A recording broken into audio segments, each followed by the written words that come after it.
let's just get greasy. Let's get it. Let's go. Alrighty.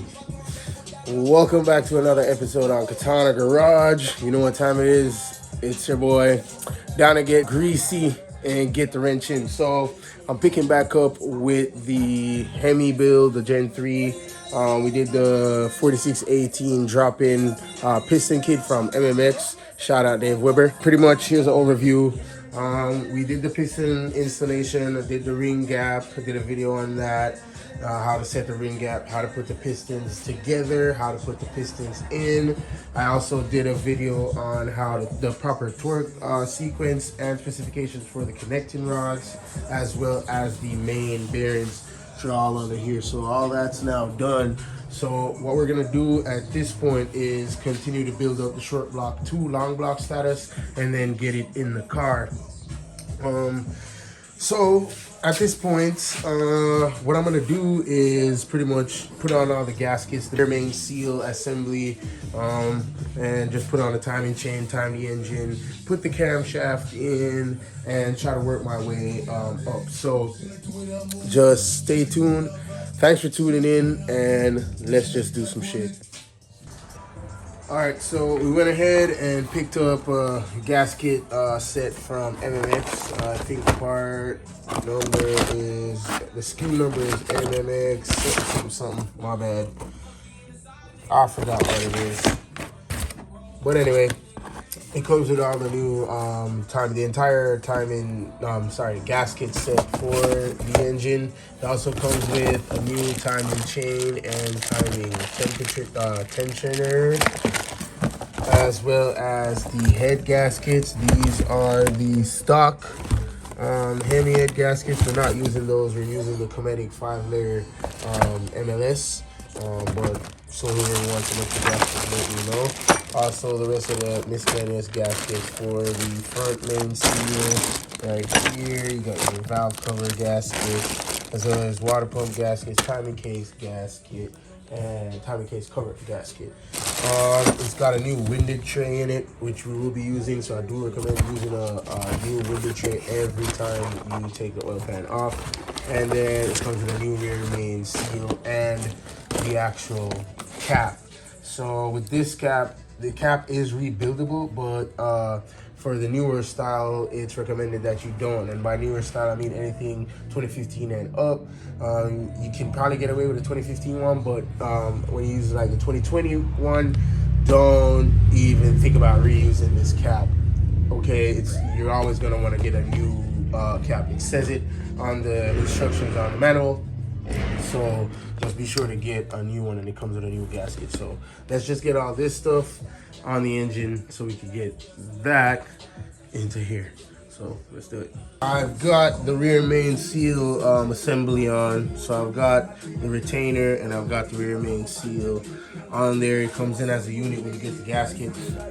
Anyway, these are some 8mm bolts. So you want to make sure that the crank itself is clean from debris. So I already cleaned it up, and make sure the maiden surface where the gasket here meets the maiden surface of the engine block, make sure that's super clean as well. And you also want to install it dry as per my software instructions, because I do have the software. So I'm just gonna go ahead and torque them down to 11 foot-pounds. So these bolts get 11 foot-pounds, and they're torqued in a sequence. There's a sequence right there. It's 1, 2, 3, 4, and 5. So let's just go do that real quick. The torque, once again, is 11 foot-pounds on these bolts. Start with this far one over here. So this one's gonna be number 1. So let's get that to 11 foot-pounds. And 11. What's this?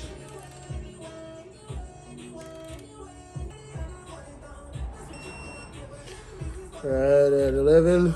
Then number 2 is gonna be this top one right here.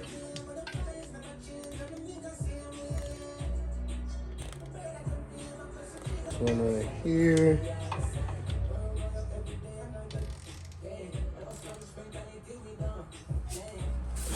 Just be very careful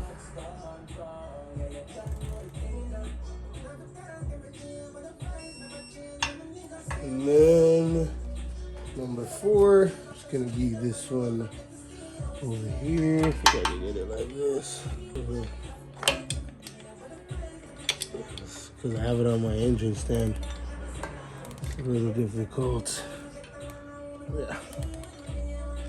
But you don't want to do anything differently than what the manual says.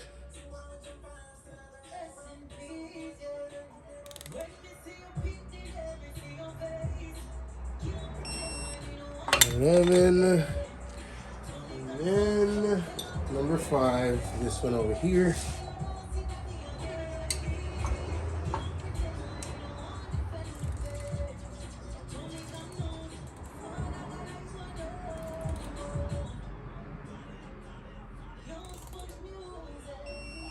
There.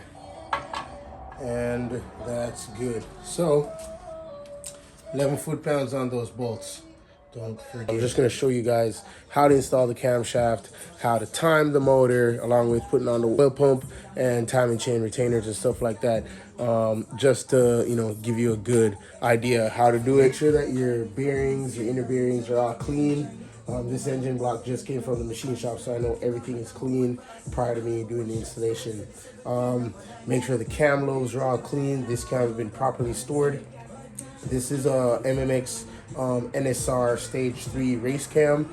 I'm gonna be just throwing it in. So the first thing you want to do, make sure the lobes are all clean, no debris, and just make sure you got a good amount of lube. I like to use the Lucas assembly lube. That's what I'm using. So I'm just gonna give it a nice little run right here. Make sure you get that all over. Then I'm just gonna go ahead and just wipe it all around the lobes, just like that. Make sure you hold it good because you don't want to drop this thing. So make sure you get all the main lobes and all the journals as well. Very important to get the journals nice and greasy. Look how gooey this stuff is. Really gooey. So get it on there. Then we're gonna install it nice and slow. Just take your time. You don't want to nick anything. Make sure everything nicely lubed in here. Can't stress it enough. All right, so nice and careful until you hit a journal. You just get it in right there. You're gonna hit the inner journals, and don't be afraid to turn it while you're putting it in. Support it with the bolt. Just give it a little turn. It's gonna bump a little bit, that's okay. Don't bump it too hard. You don't wanna stick it in a little bit. And just like that. That's how you install it. So in a perfect world where you would be taking the engine apart and pretty much inspecting the parts, upon reinstallation of this camshaft, if you were using it before, if this was a stock application, you'd want to check the end plate using a dial bore gauge indicator, meaning you want to check the end plate that while the cam is rotating, how much it's thrusting forward and backwards. So you put an indicator on here and just rotate the cam and to see the movement and reference your specifications here. But we don't need to do that because this is a brand new application and this is a race application. So everything is spec'd out, everything is blueprinted and checked. So we're gonna skip that part. Now we're just gonna install the thrust plate. Your thrust plate right here. This is what it looks like. You want to install it this way with the kind of convex kind of indentation outward.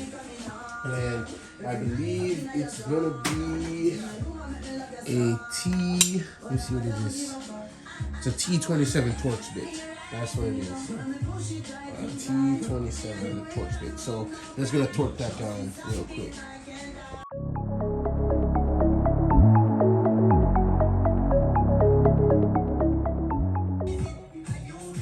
So notice what I did there. I ran them down first, finger tight, before I actually torque them up. Okay, so that's very important.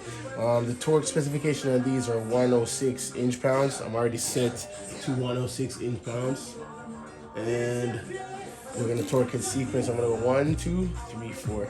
It's always good to practice that kind of method. That way you don't damage anything. Just tighten them up good. Tighten them up good.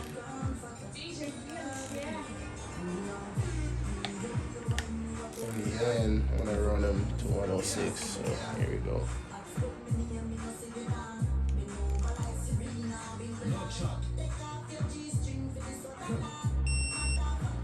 One,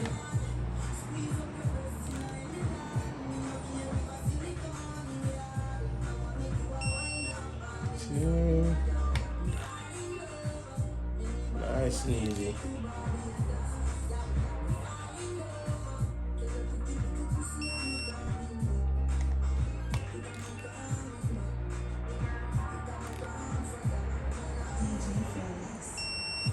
And just like that, your cam is installed. You should always use a new timing set. So using a brand new timing chain, brand new retainer, and the guides. This sprocket is already equipped with the VVT block off. So what I mean is, inside here there's a certain bolt that you leave stationary. You would release the rest of the bolts and slide this whole case here. This case, it slides away. So you'd slide it away, and then you would see like some oil channels here. One of those channels is the VVT channel, and you would put a degreed a metal chuck, so to speak, inside. So you got a 75 degree, a 0 degree, and a 35 degree, depending on your chop rate, quote unquote, how you want your can to chop, how aggressive you want it to lobe or lope. That's how you would want to determine what type of degree chuck to put in it. But this is already equipped with one. I believe it's at a 75 degree chop, so it's not super aggressive, but it's still no. Here's how you set the timing. So you want your cam, this little dial or guide pin or whatever you want to call it, you want to make sure that this is lined up at the 12 o'clock position. So you want it straight up on your cam. And you want your #1 piston to be at top dead center. This is the #1 piston on the Hemis. So to give you a good idea, 1, and this is bank 2, all right? So 1, 2, 3, 4, 5, 6, 7, 8. That's the firing order, right? So you want to bring your #1 piston to TDC, which will then put your crank sprocket, the keyway for your crank sprocket will be positioned at the, say 1 o'clock position, but that's not your timing mark. This is your timing mark on the bottom. It's a little hole in the crank sprocket. I don't know if you can see that right there. There it is right there. So that's your timing mark on your crank sprocket, and that's supposed to be at the 8 o'clock position. So if you were to look at it this way, it's at the 8 o'clock position. Zoom in on it for you. There you go. 8 o'clock position, and your cam timed at the 12 o'clock position. Now you come back over here on the bench. I'll show you how to put the timing chain with the marks on the sprocket. Right here, you will see there is a line inside the sprocket, like on the gear. That line signifies the timing mark for the sprocket, and that's at the 12 o'clock position. So that's equivalent to that little engagement dowel here on the back of the sprocket, which will go on to here. So let's just turn this over and put the chain onto the sprocket and then just install it onto the engine. The first thing I like to do before I put on the timing chain, after I time the motor, I like to put one guide on first. So you're gonna just run down these 8mm bolts, and the torque on them, 10mm bolts. The torque on them is 9 foot-pounds. So I just like to get them down a little bit before I actually torque them. There's that. So I put one side on, and I'm already at 9 foot-pounds, so just torque that real quick. Real quick.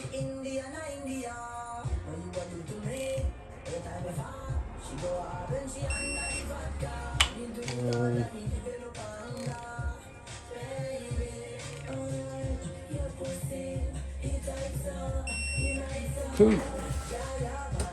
Next, we just grab the sprocket and verify our timing mark here. And there it is right there. I don't know if you can see that, but it's in there. That little mark all the way right there. There it is. That mark right there. That needs to be facing up. And those two little dots on your timing chain, those two little marks. This one here. This one here, that one here. They go right in between that mark. So it should look something like this here. Not entirely that way. That's okay. So you can see where I have the marks. I got this one right over there and that one right over there. And you can see where that mark is in the sprocket itself right there. So it's in between. And then that brings this mark down at the bottom. This is what's going to be lined up with this mark on the sprocket right here at the 8 o'clock position. So just go ahead and put that on. I like to just put that mark on it first and then come up with it. Make sure the sprocket's halfway on so you can slide it on. So I'm just gonna do it like this.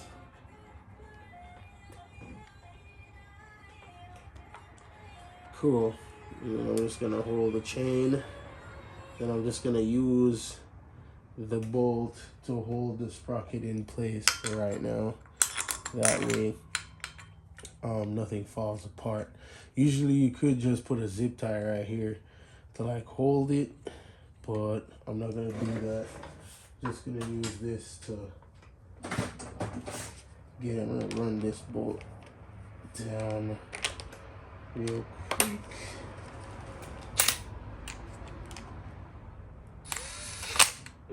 There, just to hold it. So that's good. Verify our marks again. And now I'm gonna go and push in the sprocket a little bit more. Just like that.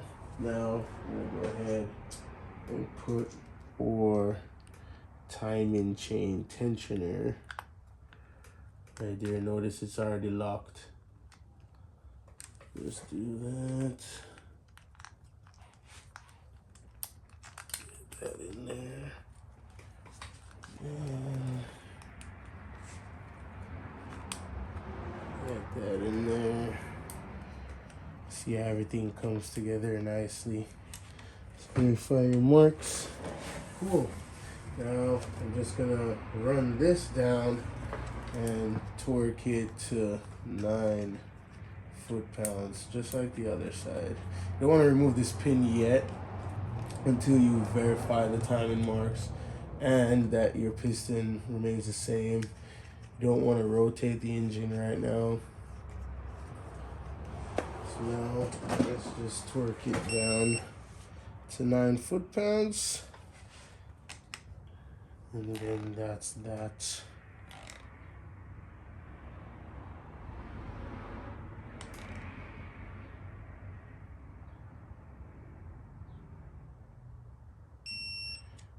Cool. Get out of the way there.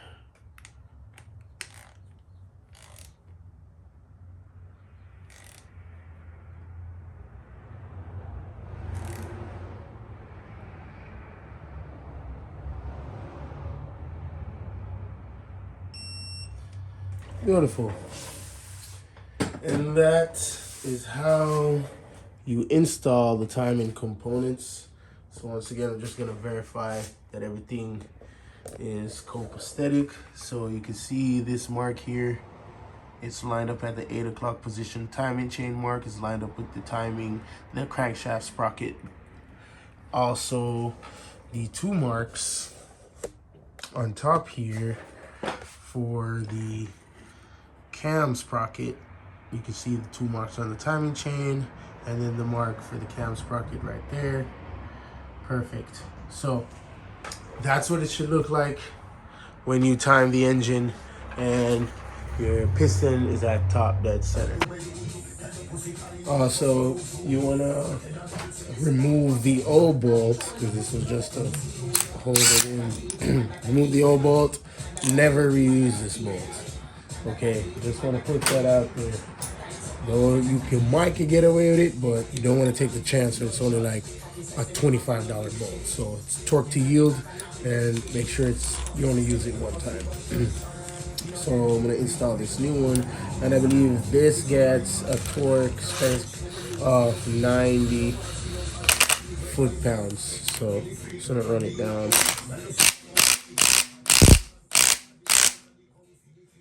There's a holding tool that you would want to use to hold the sprocket, or you could use the flex plate or flywheel to hold it. I'm not gonna do that. I'm gonna see if I can just achieve that 90 without having to bolt up all that. So I'm at 90 foot-pounds. So let's just see. It's gonna want to rotate.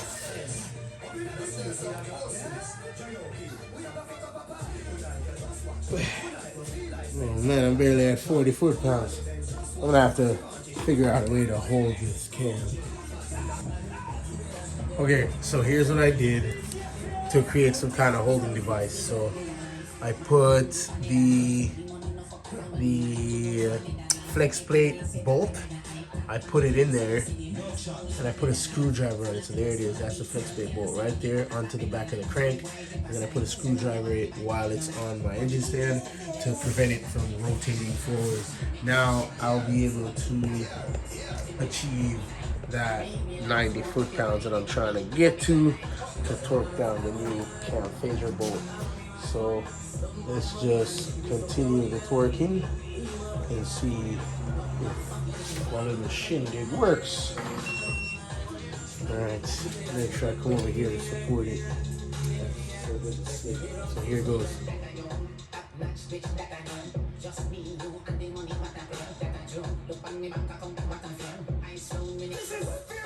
Good.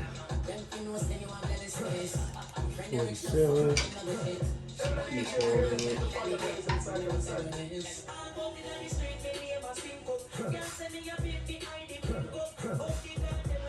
60.